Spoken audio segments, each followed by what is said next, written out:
Well, welcome everyone to the Spoken Gospel Podcast. Thank you so much for joining us. We are in our second unit of the Songs of Ascent. We did an episode kind of overviewing the Songs of Ascent. What are they? Then we jumped into the first grouping of 5. That's right. Now we're in the middle grouping of 5 before we look at the last group of 5. These are the middle Songs of Ascent, Psalm 125 to 129. We've talked about this as like an album, like a concept album. A concept album. And we've talked about how the middle psalm of each group of 5 is kind of climactic. Yep, the middle of the psalm, yep. So does that mean this second, it's the middle of the 3?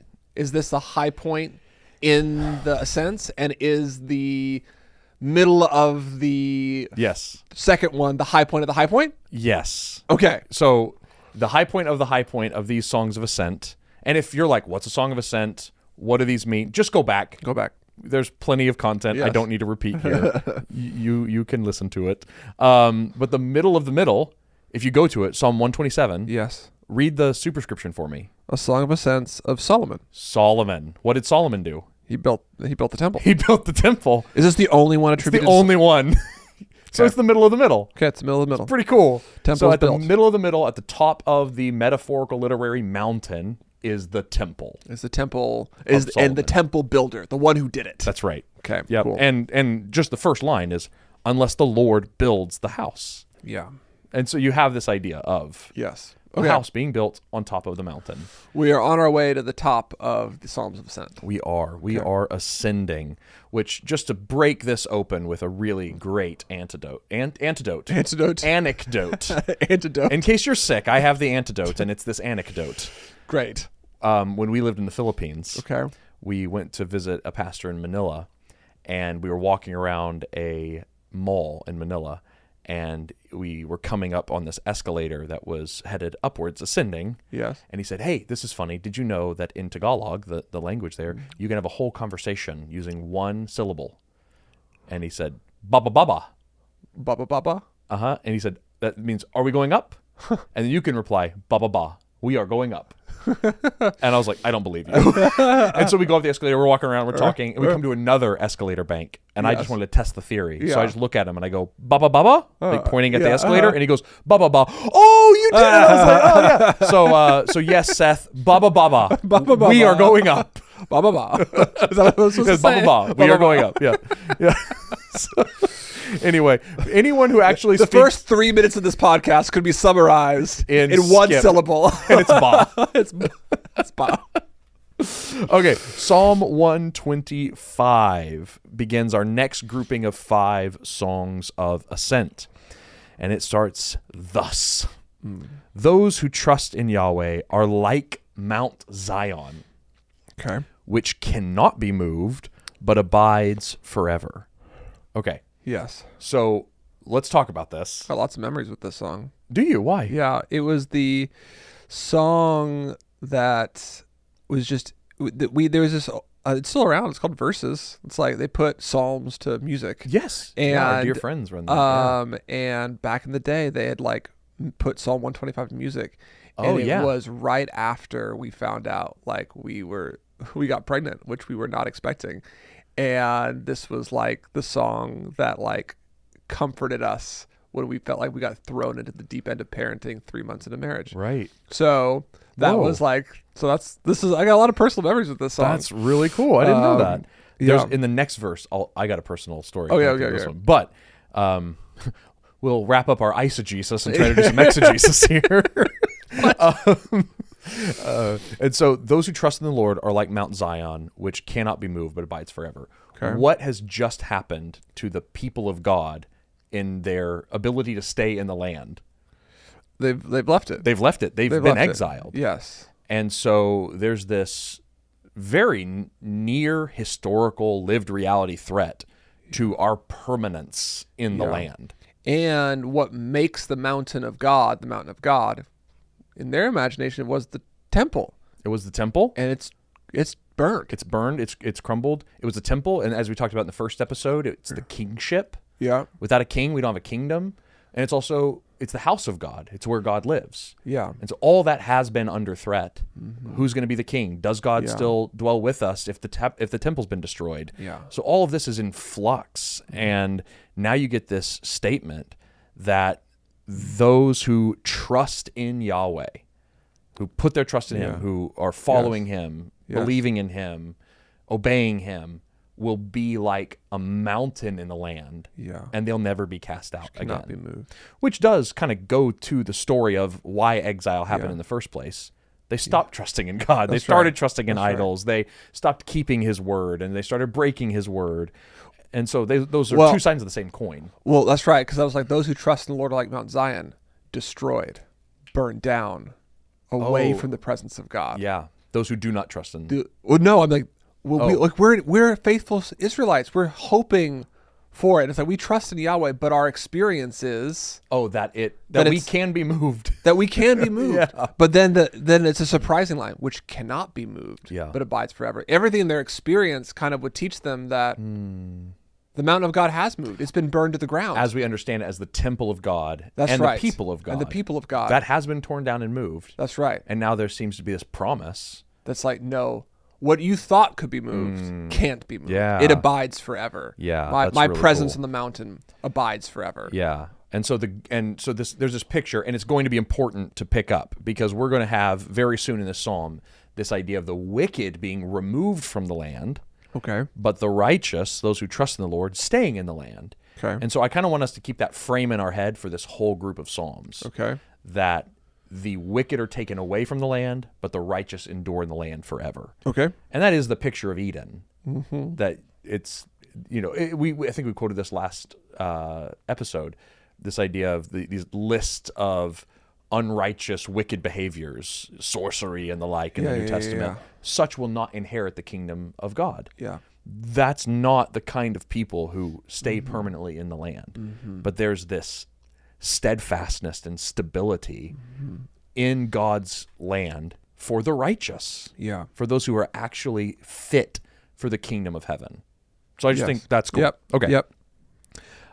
As the mountains surround Jerusalem, so Yahweh surrounds his people from this time forth and forevermore. And so here's some cool stuff. First, I guess I'll do my eisegesis. Okay. Yeah. Your story. When I was in the city of David in Israel. So when you went to Jerusalem? When I went to Jerusalem, we were standing on top of this building in the city of David, and our tour guide just said, look all around you. What do you see? And you do. You see just hills and mountains completely surrounding you, 360 from that vantage point. Yeah. Where, a David could have written this song. Yeah, that's cool. And he says, he quotes this verse, as the mountains surround Jerusalem, so the Lord surrounds his people. He's like, look, this is what he was looking at. This is what he was when looking he at, wrote this. I was like, that's so cool. That's really cool. And and so you have this picture of a city wall is protection. Yes. But the Lord of heaven and earth, when he builds a city for his people, his city walls are mountains. Yeah. And again, what's the metaphor of the mountain that we've just seen? It's immovability. So now the Lord is going to protect his people like mountains.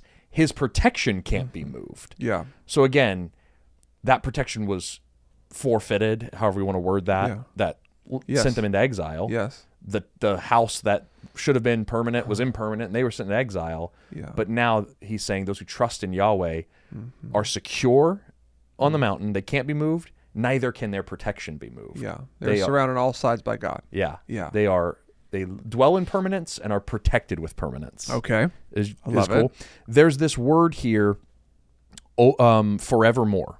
Okay. And then the reason that's important is because the next line. So I want to highlight both of them, and then we're going to get a little nerdy. Okay. For the scepter of wickedness shall not rest on the land allotted to the righteous, lest the righteous stretch out their hands to do wrong. Okay. Okay, so there's a really important principle here for, I think, the overarching story that these 5 songs tell.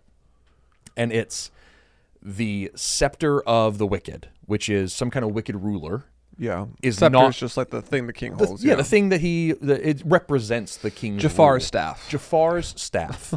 It has sorcerous powers. Wait, hold on. but it's a representation, a Yes. metaphor for kingly rule. Yes. And that is not going to be allowed to come into the city of God and stay there permanently. So it says it won't rest there. Okay. It's not going to stay there forever. So there's a permanence to those who trust in God. There's a permanence to the protection of God, and an impermanence to Okay. the wicked rulers who want to usurp God's people. Okay. And the reason for that impermanence is I will not let you be ruled by evil powers lest you become evil people. Yeah. Because if you're ruled by evil powers, you become evil people. Yeah. So we're now Which is what kind of happened in Israel's history. exactly, go for That's it. right. Yeah, like Well, I mean, unpack- yeah. that's the story. It's That's the like story. you have wicked king after wicked king leading Yes. Israel into deeper and deeper like cycles of depravity. Absolutely. It is the story Yeah. of the Old Testament. And it starts in the original wicked ruler of the serpent Yeah. that we talked about last time, the word viper. The word viper. He comes in and he puts people under his power, and then they're in the wilderness, the domain of the sin beast, and they're ruled by sin, and all they do is stretch out their hands to do wicked things. And so God needs to free us from that ruler in order to bring us into a righteous kingdom where we can trust him and be under his rule and actually dwell in there forever and be immovable. Yeah. And so that's the hope of this passage. The interesting thing here is I think he's also trying to light up like light bulbs in our head Okay. for the conquest of Canaan. Okay. So two words make me think that. One is Land allotment. yes. Yeah. One is Yeah. allotment. So it is the same word used for the land allotment language in Joshua. Okay. And how those lands were allotted, which is Okay. the casting of Lots. lots, That's right. which is where the Yeah, word yeah, in yeah. English comes from. That's fascinating. It's that. I hadn't So put that together. what's cool about that English glossing is land allotments, casting of lots, ties together two words that are Connected in Hebrew. Fascinating. And so, why did God choose to do land allotments through the casting of lots? Like, explore that question. If I was to, well, one would be that the people of God would know that it is God's decision Yeah, who gets what. I think that's it. Yeah. Yeah. It's God's land and God's choice. Yeah. Like this was outside of your doing. It's at not all. that the tribe of Jacob got fancy with their politics and were Right. able to squeeze some more land from. Or what I thought of was Oklahoma land run. yeah. Like for those who don't know, the Yeah. territory of Oklahoma was divvied up where they had like the starting line, Yeah, and you would run and just stake your claim on 10 acres or And it was whatever yours. Yeah.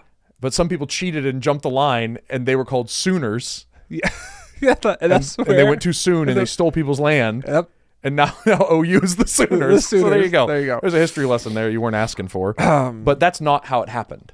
It didn't happen through, like Yeah. you said, political prowess Yeah. or being a Sooner and Yeah. getting sneaky. The lots fell at the hand of God. Okay. And so they were his allotment.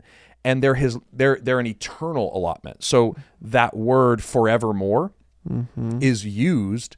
It's olam in Okay. Hebrew, and it's used to talk about the land and the inheritance and the descendants that God promises to Abraham in Genesis 13:15. Okay. That then gets picked up in Joshua 14:9 Okay. to talk about the land I'm giving you is your allotment olam forevermore. Yeah. And that this is the land that God has chosen to give his people forever.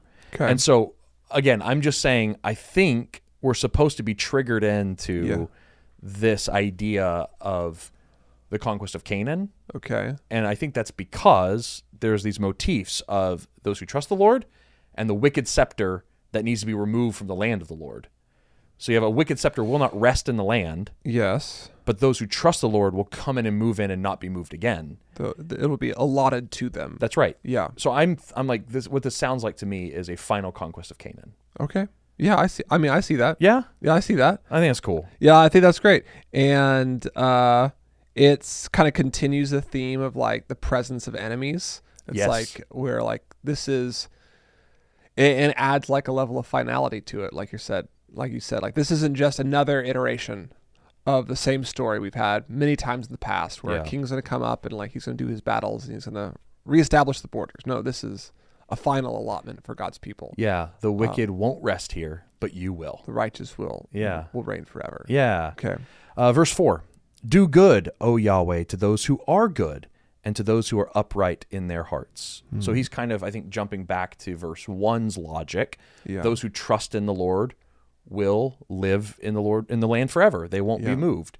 Okay, God, those who are righteous, protect them, keep them. Why? Because they are citizens of this kind of place.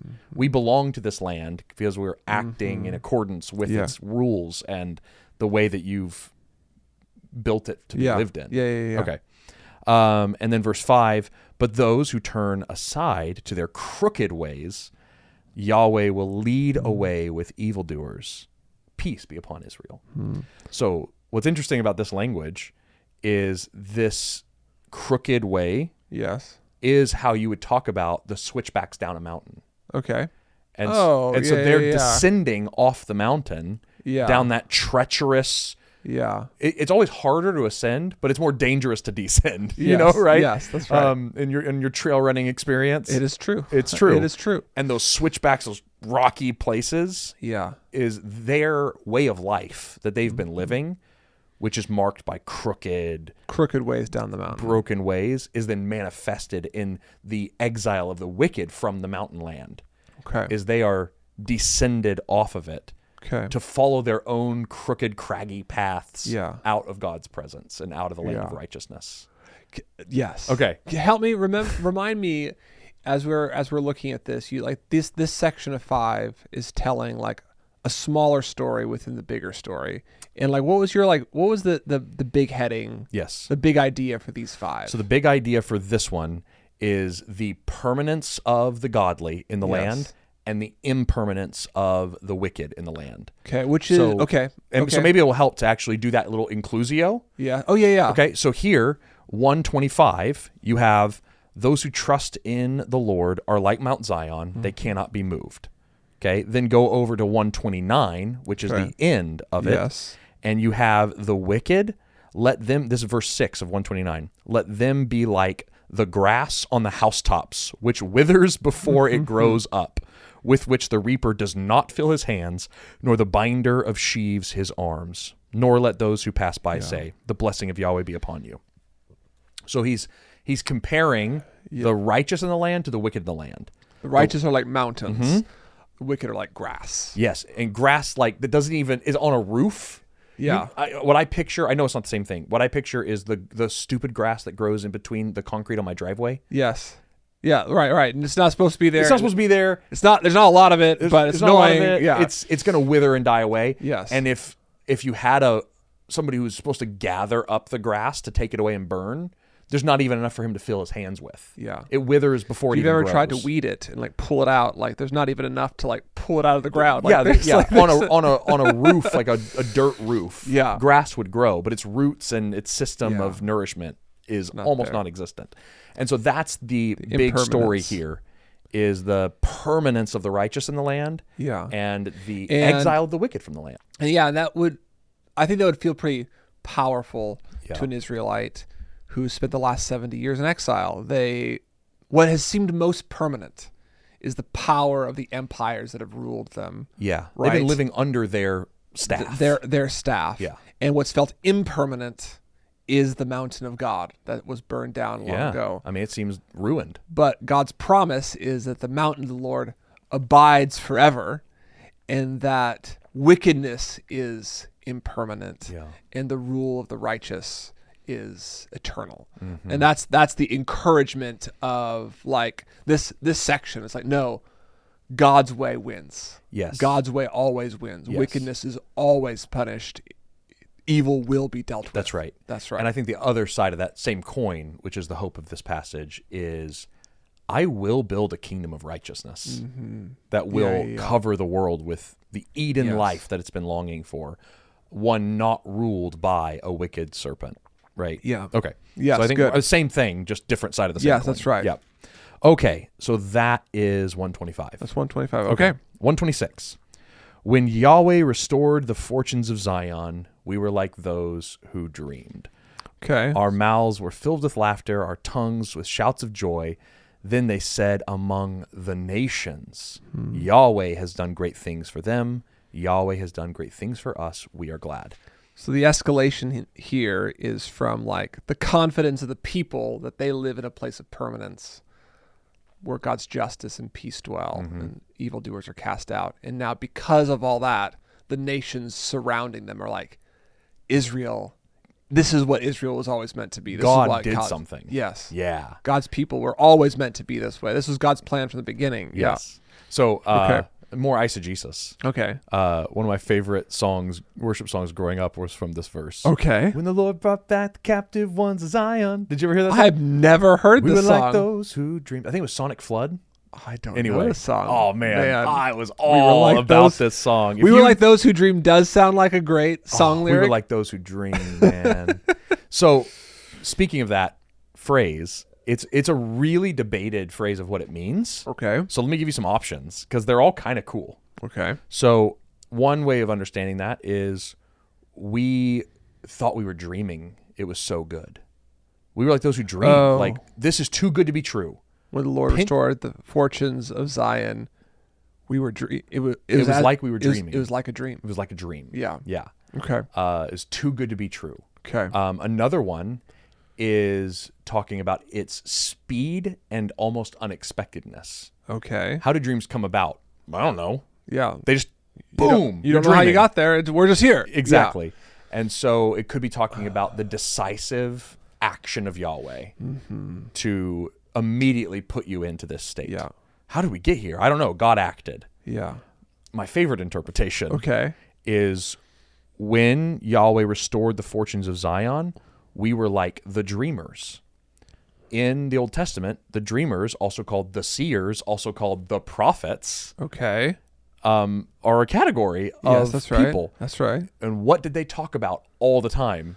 Was the restoration of The God's restoration of God's people. Yeah. Okay. And so I think what he's saying here, which it doesn't matter. Like, Yes. I mean, it matters. Okay? Yes. Like, it matters. Yes. But what I think he's saying here is we are living their prophecy. We're stepping into what they dreamed. The prophecy's been fulfilled. Prophecy's been fulfilled. Yeah. Or as I like to say it, we're living the dream. We're Oh gosh. It makes me it's like it's really good. Now It you makes- want to disagree with me just so I don't get to and say it makes that. me want to throw up in my mouth a little bit, but it's fine. That's fair. That's fair. It's good. We're living the dream. We're living yes. our ancestors' dream. And then another cool Yeah. connection is Joel. There's a lot of the language in here that's in Joel. Okay. And Joel talks about this day of the Lord when we will return to the land. And he talks about what Acts 2 quotes this. Yes. Your young men will dream dreams, and your old men will prophesy. Yes. You will be like the dreamers. Yeah, that's right. And so there's another way to understand this link to that idea. That's when God brought us back to Zion, what Joel prophesied is fulfilled. Okay. We started to actually have visions and dreams and see what God... We were like the prophets. We were like the prophets. Yeah. Which is ultimately fulfilled in Acts 2 and in the church. Yes. But it's just cool. That This is little cool. phrase is really That is, interesting. yeah, I'd never even thought it felt like a throwaway line almost, where it was like, "Oh, we were like those who dream." Like, Yeah, what is it's it? like, this is an intro paragraph. Let's get you to the meat. Yeah. We were dreaming of what? Because I'm interested in they were What's the dreaming. dream? What's I don't the care dream? if you're dreaming. What's yeah, the dream? Yeah, that's cool. Okay, so they are like the dreamers. Then he goes into, then our mouths were filled with laughter and our tongues with shouts of joy. Is that because the dreams come true? Because they're living the dream? Because they're living the dream. Okay. Because and specifically because they are being brought back into Zion, back into the place where God lives. Yes. This language is referenced constantly in the Bible to talk about, Laughter and tongues and joy? to talk about royal processions. Oh. So I have several verses written down here, but Isaiah 9:2, 1 Kings 1:40 and 48. There's several mentions of this in the Bible where these processions of joy and laughter accompany the arrival of a king or a re-entry into the kingdom of God in Jerusalem. So he's like, we were doing the royal procession thing when we were living the dream. The kingdom of God came. The kingdom of God came, Yes, and right, we right. welcomed it gladly. Yes. Yes. And then the nations speak. So remember, we've been in the wicked nations. We've heard the word viper. Yeah. And they've mocked, at the beginning, 120. Their tongues are the weapons. Yes. And they're saying evil things about Israel. That's right. And now the mouths of the nations Are praising God. praising God. And says, the Lord has done great things for them. The Lord has done great things for us. Is next. So here's the fun double entendre. Okay. Who is the speaker of that second phrase? The Lord has done great things for them, say the nations. And then we don't exactly know the speaker of the Lord has done great things for us. Because we don't know where the quotation marks end. We don't, because there aren't quotation marks in Yeah. the original Hebrew. And so I Who's think the it's- we are glad? Exactly. Yeah. I think Yeah. it's intentionally ambiguous that the Lord has done great things for them, say the nations. And then Israel says, you're right. The Lord has done great things for us, and we are glad. But in the same way, if what we've been saying is true, that the restoration of Israel will bring blessing to the nations, then if the Lord does great things for them, the Lord does great things for all nations. That's right. This was the call of Abraham. Yes. Like, through his children, the whole world will be blessed. Yes. That's right. And so I think this is intentionally both. Okay. I'll rubber stamp that. It's poetry. I'll co-sign that. Come on. Yes. So I think that's cool. Verse 4, restore our fortunes, O Yahweh, like the streams in the Negeb. Those who sow in tears will reap with shouts of joy. Okay, restore our fortunes, O Lord, like the streams of the Negeb. The Negeb is a river in Egypt. Okay. And it was known for drying up out of season and then overflowing in season. Okay. And so it's just this vivid picture of a real landmark that people are familiar with that gets dry and desolate and seems abandoned. And then comes back to life. It comes back to life and overflows its banks. Yes. It's just a cool That poetic is cool. metaphor. I love it. We've been the dry river. Now fill us up. Yeah. And what's interesting is what seems to fill up the Negeb is also the tears of the people. Those who sow in tears will reap with shouts of joy. Yeah. They're not directly connected, but they're next to each other. They're in next this to each poetic other line. and reaping along with like the restoration of the the river coasts. Yes. I think that's. And the two images are connected. We sow in tears, and then we reap with shouts of joy. And so there's something that the poet is telling us here about the way God's kingdom grows. Is in exile, in suffering, in pain, in sorrow. Yeah.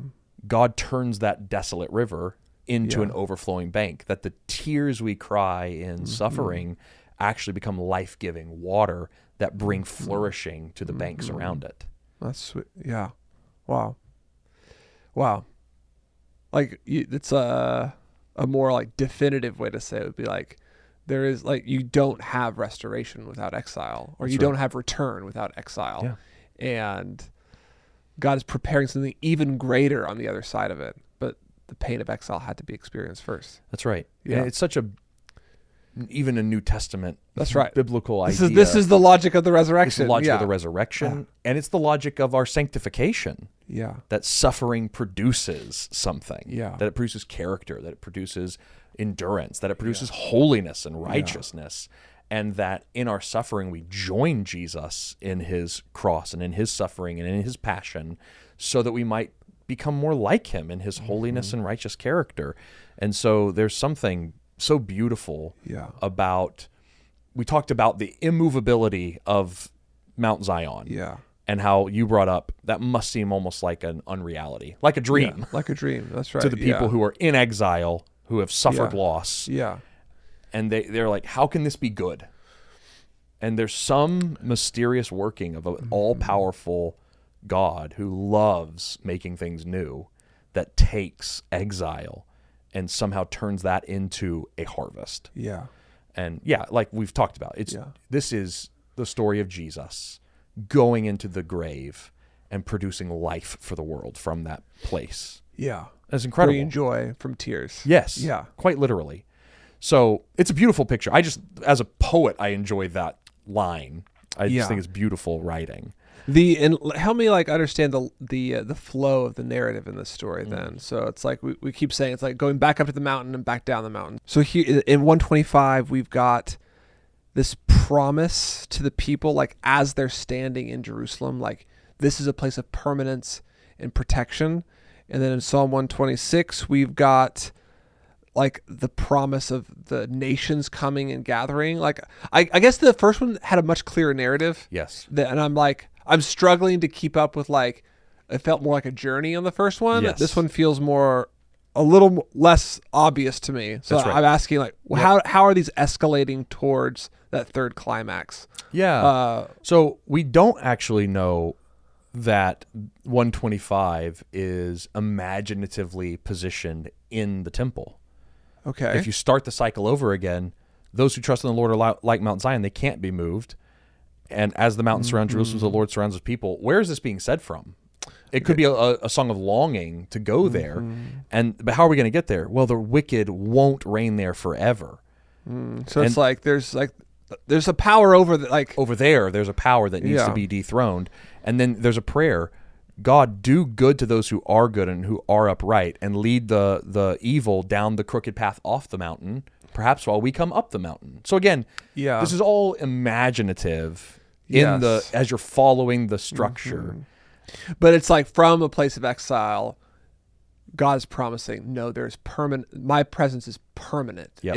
You think it's impermanent? It's not. That's right. That's the place we should go. Yes. And then this 126 is almost when like he brought us back. When he brought us back, We're coming it up. was just like he said it would be. Yes. It's just like the dream we had. Yeah. His presence was real. And when we were there, it was even better than we thought, because the nations were being blessed like we were told they would be blessed through when the kingdom of God is restored. Yes. So, okay, that's helping. The other thing is we end 126, verse 6. He who goes out weeping, bearing the seed for sowing, shall come home with shouts of joy, bringing his sheaves with him.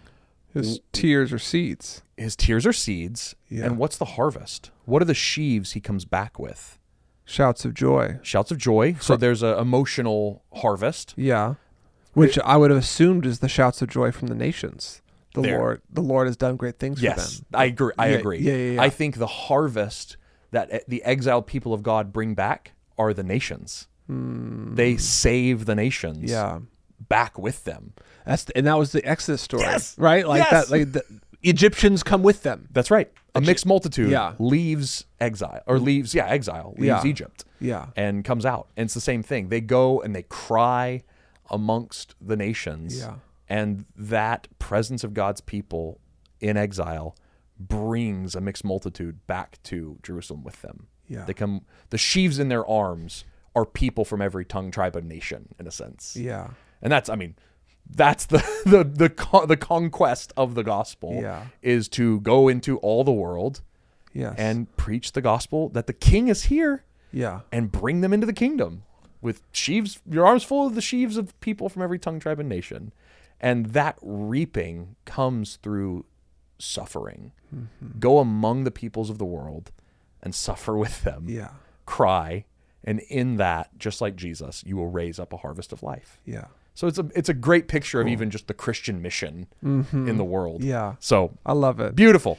Okay. So now Top of the mountain? Top of the mountain. We've been told we've been told that this is a place of protection. That's right. It's become a place of protection and celebration, a worldwide celebration. Yes. And now, how do you top a worldwide party? You put a temple on top of it. Oh, The house cherry. party.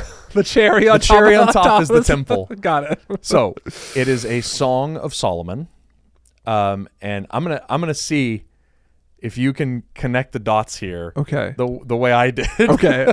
So we just ended with what are the sheaves that people bring in?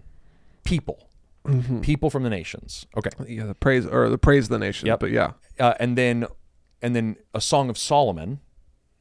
Who was Solomon? King Who came from? David. Okay, he's an offspring. Offspring of David. Okay. Okay. I'm just like trying to populate the ideas here. So unless Yahweh builds the house, verse 1 says, those who build it labor in vain. Okay. What's the house? The temple. The temple. Yep. The kingdom. What else? The kingdom more broadly. The kingdom more broadly. And then I would go one step further and say the people of that kingdom. Yeah, like the house of David. The house of David. Yeah. Yes. Okay. Exactly. Okay. Good. Unless Yahweh watches over the city, the watchman stays awake in vain. It is in vain that you rise up early and go late to rest, eating the bread of anxious toil, for he gives his beloved sleep. Okay. Okay. I think there's a lot of interesting things happening here. Great. So, number one, where are they in this? Because I think in our flow of thinking about the ascent up the mountain, Presumably they should be at the temple right we now. should be at the top of the temple. So you have a watchman watching over the city, building a house, doing work. Okay, this could easily be seen as, let's build another temple. Yeah. And God needs to establish this one. And if he Yes. doesn't establish it, there's no point. If God's not protecting the city, there's no point in having watchmen because it's just going to be anxious watching because That's right. God is the one protecting this place. That's right. So if it's a temple we're talking about, that seems to be a really good interpretation of these words. Okay. Okay, let's dig a little deeper. Let's say this was sung in exile. Okay. And if this was sung in exile, who are the watchmen?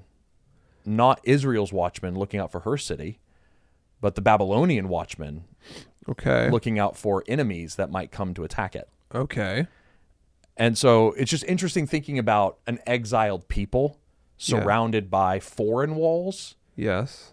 thinking about the watchman up on the wall, falling asleep, Yeah. and not watching out for an enemy threat. Yeah.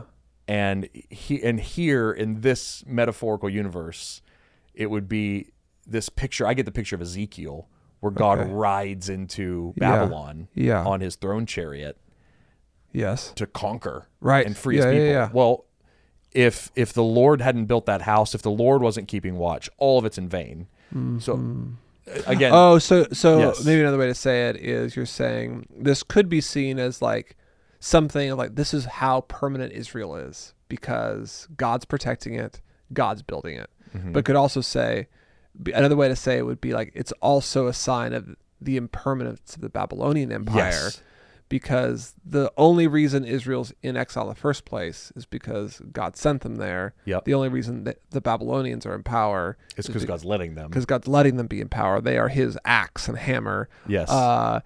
And so if that's the case, if their power is dependent on God's decisions, then it could be taken away just as easily. That's right. Okay. And I almost get this picture of like the sleepy watchman falling asleep as God's chariot comes and takes his people That's back. Interesting. Okay, so that's interesting. My favorite interpretation, though. Okay. So those are two. Yes. My favorite one takes into account the whole psalm. Yeah, because I was like, you mentioned you queued me up with like offspring, Yes. and then behold, children. Yes. Verse 3. Is in verse 3. Yeah, go ahead and read it. Behold, children are a heritage from the Lord, the fruit of the womb a reward.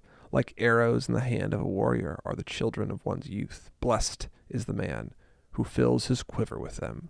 He shall not be put to shame when he speaks with his enemies at the gate. Yeah. So the house that God's building here, at least in the context Yes. of this psalm, is a family. Yeah. It's a people. And so God is building a house of people. Here's why I think this is so interesting, that this is written by Solomon. Okay. So you have the son of David, and God has made a promise to David that someone of his descendants would sit on his throne forever and bring a kingdom of peace and justice to the world. Solomon is his next descendant, and he builds the temple of God Yeah. that David wanted to build. God fills the temple. They have this amazing relationship, and then Solomon fails. God's house as a temple structure still stands by the end of Solomon's reign, but the house of David Balls. falls, Yeah. even though the temple stood. But the offspring of David have failed to defeat wickedness and to stop creating wicked rulers in their kingdom.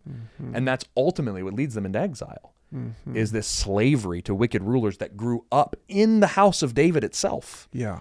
And so now God says, I'm going to build a new house, Yeah. because the one you've built under Solomon has been in vain. That's been a man-made house. Yeah. and it will fall. It doesn't matter how vigilantly you watch the walls. I'm going to come and clear out the wicked. The wicked scepter will not rest in the land. And guess what, House of David? You've been wielding a wicked scepter in the land.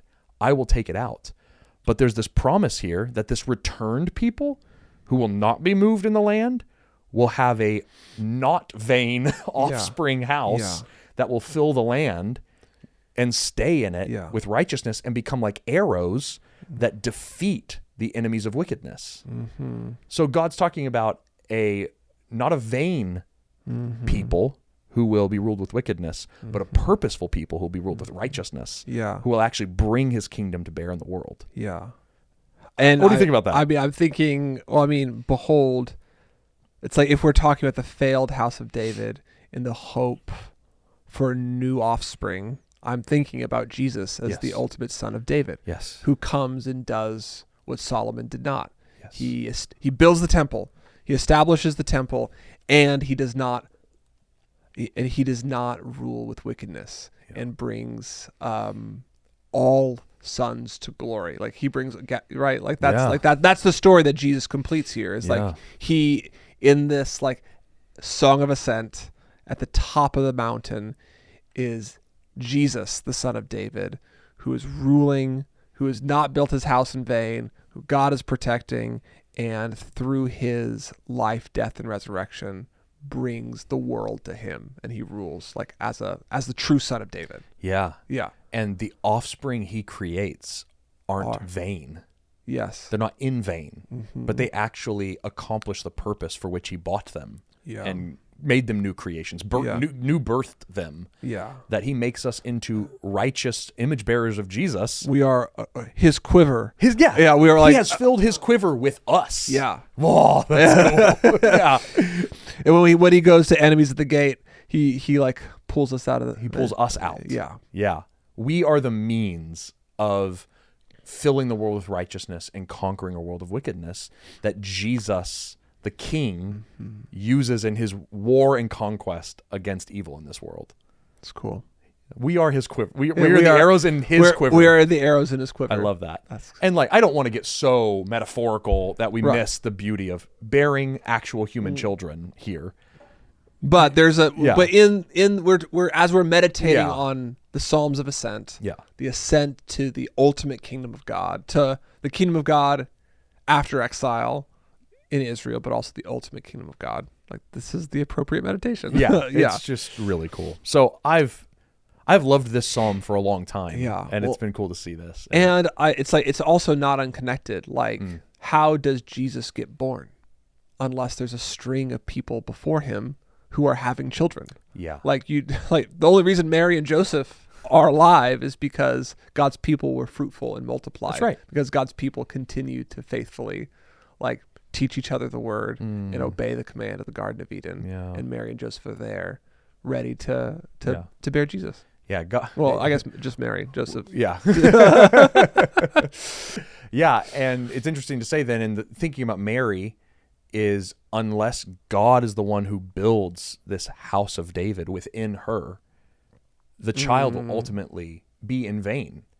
Because we know the earthly king thing does not work. It'll just be another failed king. That's right. But because God built a not vain, I don't know what a good opposite word for vain is, but purposeful. A purposeful, immovable, I guess in our context would be a good one, an immovable king inside of Mary.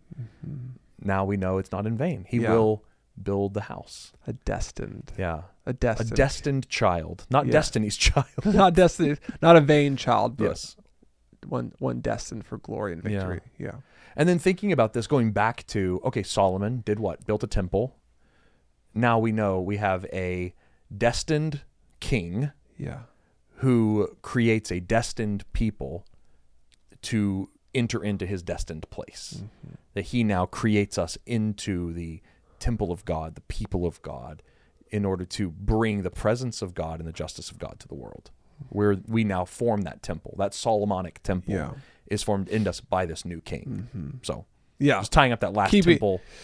So we are at the top of the mountain. Yes. The king of God's people reigns The temple is built. They're protected. The nations are there as well. Yes. And then we go back down off the mount, this high point on the mountain. Yes, hypothetically. Imaginatively, yes. Conceptually on this conceptual album. Yes, on the concept album. We are on the other side of the mountain now. And what we get are Beatitudes. Okay. So you might be familiar with that phrase From the Jesus. Sermon on the Mount. Yeah. Blessed are. Yeah. And so these are, we call these for some reason Beatitudes, but they name who is the types of people who receive the blessing of God. Yeah. Is what they do. Yeah. And so I've heard them is kind of like akin to wisdom literature. Yes. Like these wise people recognize that this is the way the world works. Very much so. Yeah. Yep.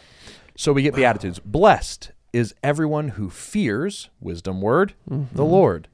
So the fear of the Lord is the beginning of wisdom, Proverbs would say. And now we get that. Blessed is everyone who fears the Lord, who walks in his ways. More wisdom. More wisdom and more emphasis on who is going to be immovable in this kingdom of righteousness that the purposed, destined king is building.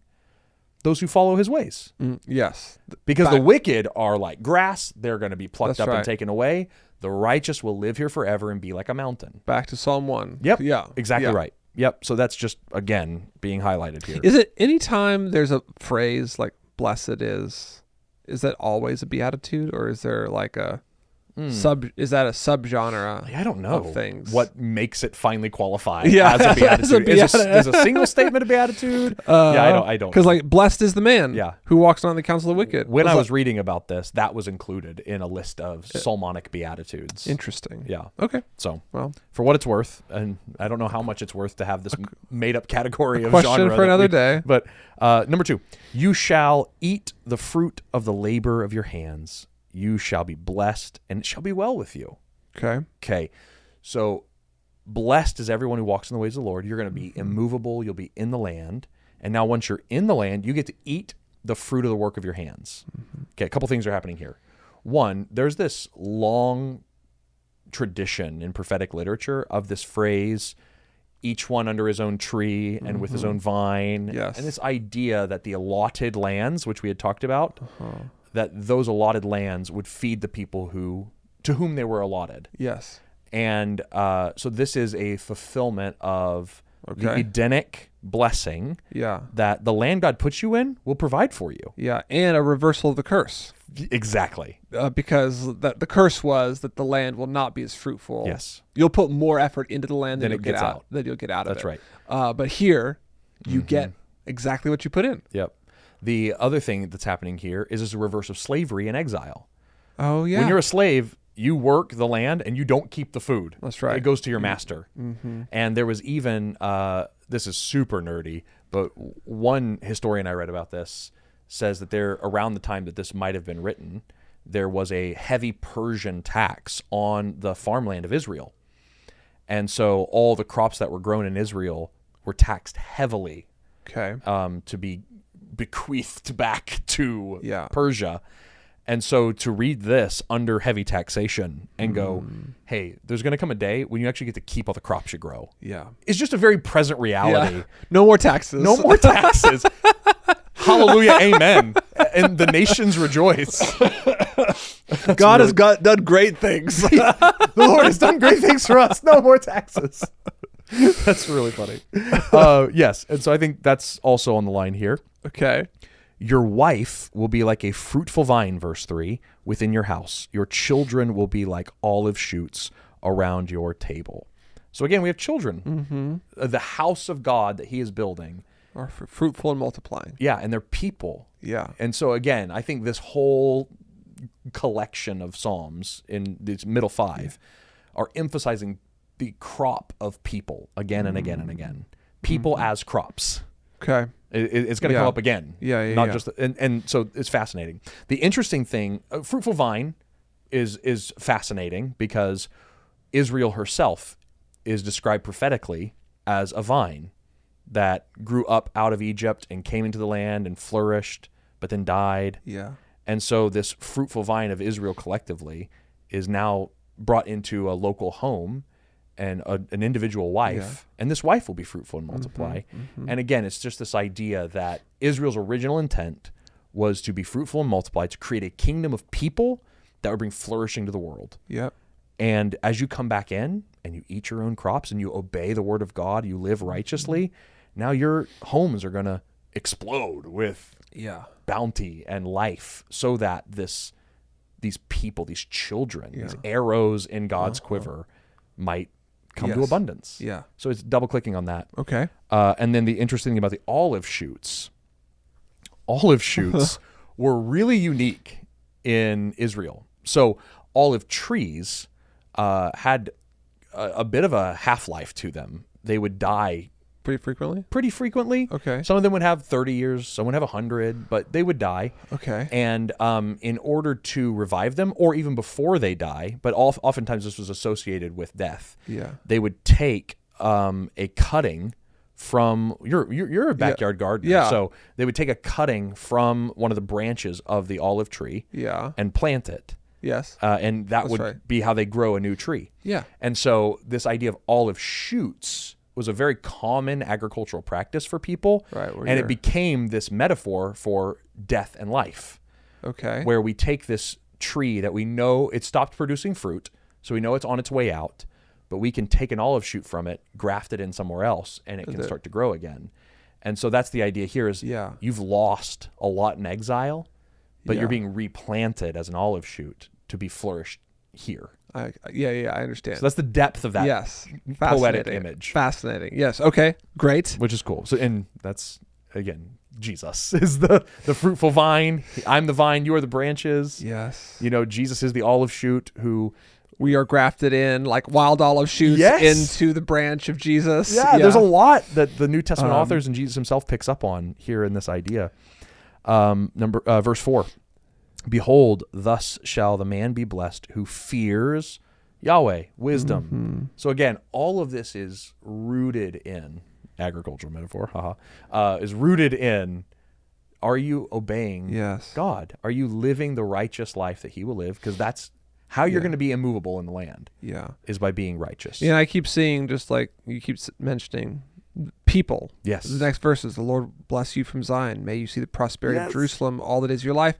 May you see your children's children. Peace be upon Israel. Yes. Like there's this, if we're coming off the mountain of the kingdom has been established by the king with the temple, what would you hope is the natural outcome of living in a kingdom that is well established with peace? It's like, we can have families. We're home now. We're home. I'm going to live to old age. I'm going to see my great grandkids. Like that is the picture of that's the dream. Yeah. That we can live in peace, eat by the work of our hands. Yeah. Eat the grapes that we grow in our front yard. Watch our grandkids play out in the field. Like that's the good life. Exactly. That's the blessed life. That's the blessed life. Which for those who aren't picking up on that, another gloss for that is the good life. The good life. The good life is for those who obey Yahweh and fear him, because he will multiply and flourish them. And that's like a mini picture of Eden. Like this is what Eden never became. That's right. Because there was no, as far as we know, there's no generation in the story. It's just Adam and Eve in the garden. They never saw their children in the garden. Yeah. Exactly right. Yeah. So that's another picture of this flourishing sheaves of human beings that pop up when we start to live according to the law of the land. Yeah. When we associate ourselves with the righteousness of God and live wisely in the land, we flourish with him. But the wicked are not so. Yes. Right? They're like chaff that the wind drives away. They go out. So as we talked about, that's how it began. The wicked scepter will not rest in the land. Yeah. And then we said, and we even read it earlier, 129, we see that happening here as the grass on the housetops. Oh, that's right. A picture of the wicked. The wicked come back here. That you can't even fill your hands with. And so if you remember, when Israel comes back from exile, they have sheaves, armfuls of harvest that they reaped from their crying. And those are the people of the nations, the praise of the nations. Yeah. And now, whenever the opposite happens and the nations leave Israel, they can't even fill their hands with dead grass. Like, it's just poetically clever. Yeah, that's cool. And so let's read it. Yes. 129 verse 1, greatly they have afflicted me from my youth. Let Israel now say. Do you remember this happening at the end of the last Song of Ascent? Let Israel now say. Yeah, Yes. that's right. The last Song of Ascent in our last one did the same little poetic thing. Hey, everyone, let's sing together now. So he's doing it again. As the song closes, let's all join in together for this last chorus. The last chorus. Yeah, it's so cool. So let Israel, I'll say now, greatly have they afflicted me from my youth. Okay, so whereas the last time they were saying, man, if the Lord had not been with us, we would have been prey. Now they're saying, we have been afflicted greatly from our youth. So think about someone who's 3 years old, goes into exile, and comes back as a 73-year-old. It's like greatly. I've been in slavery, not eating the fruit of my hands for 70 years. All I've known is slavery. Yeah. So that'll be helpful for us to get into the poetic imagery of this psalm. Greatly they've afflicted me from my youth. Let all of Israel say this now. Greatly they've afflicted me from my youth. Yet they have not prevailed against me. I just picture that 73-year-old man. I made it out. That's like a 100. They didn't break me. 100-year-old man. Yeah. And here's this evocative imagery. The plowers plowed upon my back. They made long their furrows.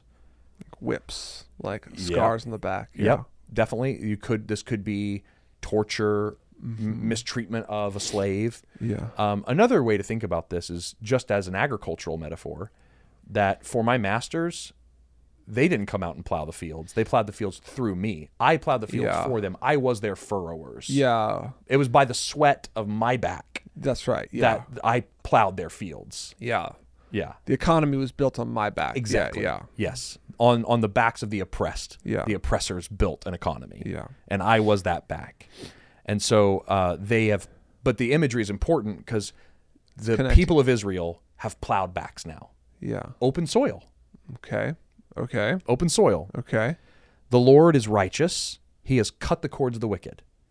So God's righteousness, his commitment to his people, his desire and commitment to do good in the world comes against the wicked and cuts their cords. These are the cords that tie the yoke of the plower to the animal he's plowing. Okay, I was like, isn't that cutting cords like freedom? Like, isn't that it is? Yeah, but you're like this agricultural metaphor is tied to the plow. I was the beast of burden pulling the plow, and now God's cut that connection.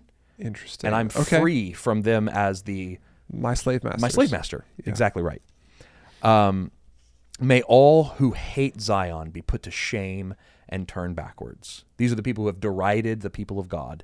They hate Zion. They hate God. May they be turned backwards. They hate the people of God. May they be put to shame. We should have been among the nations saying, oh, the Lord has done great things for them. But instead, you say good riddance and you get rid of them. We scorn the people of God. Well, we're going to be put to shame for those actions. Yeah. Okay. And then this goes back to the grass on the housetops. Exactly, yeah. And then let them be like the grass on the housetops, which withers before it grows up, with which the reaper does not fill his hand, nor the binder of sheaves his arms. They grew from us mighty harvests by plowing our backs, but all they actually grew, to their shame, is dead grass that they can't even fill their hands with. Yeah. They thought they were building an economic empire through this slavery. But all they're going to get is empty shame. Yeah, that's so. I mean, I keep throughout this section. I keep just bringing Psalm 1 keeps coming to mind. Like, blessed is a man, who like plants himself by the word. But what's everybody else like? Like chaff. The wind drives away. The wind drives away. If you do not tether yourself to God's word or God's people, you're driven away. Yeah. Yeah. Exactly right. And so we have these open backs of the slaves, and we've heard already that it's from those open backs that life comes, and they reap a harvest of the nations and of their own fruitful vines and olive shoots. Their families grow and are blessed, even though they've been greatly oppressed. And then it ends here with verse 8. Nor do those who pass by say, oh, the blessing of the Lord be upon you. We bless you in the name of the Lord. Yeah. No one's going to say that of you nations when they walk by you, because it's that field has become a byword. It's the idea that when you walk by a really flourishing agricultural complex, you go, whoa, the gods are blessing this place. Yeah. No one's going to say that when they walk by you, O nations who oppressed God's people. They're going to see empty grass hands, and they will not be able to say, oh, the Lord's blessing be upon you. Yeah. Because they can see it's clearly not. It's clear. You've been judged as wicked. Right. You've been rightly placed in what you've aligned yourself with, that you are of the dead things of the earth. And so no one's going to give you the blessing of God. That belongs to the people of God who are on the mountain. Okay. We've made it through. And I think, and here's what I want to do. I think there's something really cool happening here, because we have this picture of the people of God who fear him and wisely align their lives with what he says is good. They are immovable in the land and cannot be moved, while the wicked who try to put their staff down on God's territory are driven away, and they can't gain a foothold. Yeah. And inside of this, we're talking about the mountain of God, and we even have blessed beatitudes. All of this to me feels like something Jesus is pulling from in his Sermon on the Mount. Sermon on the Mount. Yeah. You got a Sermon on the Mount. You've got beatitudes that start it. Blessed are. And then it ends with the story of, where are you building your house? Which is the top of this mountain. Yeah. If God doesn't build a house, it's labor in vain. And Jesus tells this short little parable. He says, whoever hears these words of mine and does them is like a man who builds his house on the rock. It's the story just before that is all about a tree and its proper fruits. Oh my gosh. And how do you know whether or not someone is of the Lord? If they're fruitful. Yeah, if they're a flourishing vine. Fascinating. And so it's, if you build your life on the teachings and the righteous way, the wisdom of Jesus, you'll be like Mount Zion that cannot be moved, because you are living already in the eternal land. Yeah. You're moving your life up the mountain, right? You're becoming more and more like him, like an inhabitant of Zion. Yeah. It's what Paul talks about when he says, we are preparing for ourselves an eternal weight of glory. Like we're like when you climb Everest, not that you've done it yet. We've talked a lot about it. We were like those who dreamed. We were like those who dreamed. We once dreamed of Everest. We did. But you have to acclimate. Yeah. As you ascend, you acclimate. And it's this idea that as we ascend the mountain of God, we acclimate by becoming more and more like him. And so that's how we become citizens of the kingdom, is we're formed into the image of God and we become like him. Not so with the wicked, who are deformed more and more, unlike him, and will not inherit the kingdom of God. Will not be blessed. Yes. And so blown away in the wind. Blown away in the wind. Or as Jesus' parable at the end of the Sermon on the Mount says, they're like the ones who built their house on the sand, and the waves come and the seas crash and they fall away, which is interesting because just before, in the last group of 5, they said, if Yahweh had not been with us, we would have been swept away, covered in the waters, eaten up. It's like, oh, that's the destiny of the wicked, not the righteous. That's right. So anyway, man, those are my I love it. themes here. I love it. I think this is the first time I've tried to read a group of Psalms alongside each other like this. And so that's what I find like most fascinating, is like not only the way like, oh, like the Psalms are talking to each other. That's fun, the way that they're connecting with one another, but also the way that it's inviting me to meditate on like journeys of descent and ascent, and the hope and consequences of the rule of King Jesus. Yes. When Jesus takes his throne, he is on the throne. There's life and blessing for those that follow him, and an inevitable end to all those who don't. That's right. The righteous will be upon the earth forever. Yeah. And the wicked will not. Yeah, and the reason for that is because of the flourishing life that God wants for his world, his people, and himself with his people, is Eden. And he's making a people who are fit to create that world with him.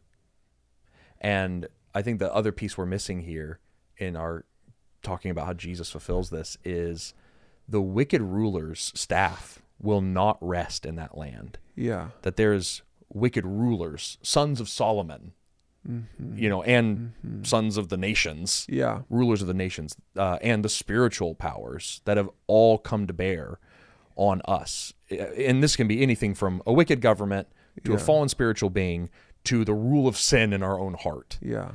And all of that, whenever its scepter is over us, we cannot be the righteous people of God. Yeah. That has to be defeated. Yeah. It has to be, its power has to be stripped away so that I can live into the righteous life. Yeah. And so when Jesus, we're told in the New Testament that Jesus defeats the powers. He dethrones them, rises above them, takes the throne above them, defangs them, and he frees us from the power of sin and death. And so that we now can live into this righteous life. And so we don't have to be ruled by, like Ephesians 2, the prince of the power of the air anymore, when we were just dead under that. Now we're free to do what? To live this righteous life that he's prepared in advance for us to walk into, these good works that he was created us for. Yeah. And so we're freed from that dominion of power and brought into the family of God to live his righteous life in the world. And so that's what we get to do now. Join Jesus in this righteous living in the world. So I love it. there's a lot to meditate on there, but there we go. I love it. Okay. We have one group of Psalms left, 130 to 134. We'll wrap up the Songs of Ascent in the next episode. Thank you all for joining us so much, and we'll see you next time.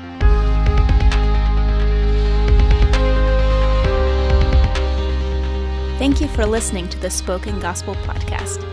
Spoken Gospel creates short films, devotionals, and podcasts like this one. Everything we make is free because of generous supporters like you. To see our resources, visit spokengospel.com or subscribe to our YouTube channel. Thanks for listening. See you next time.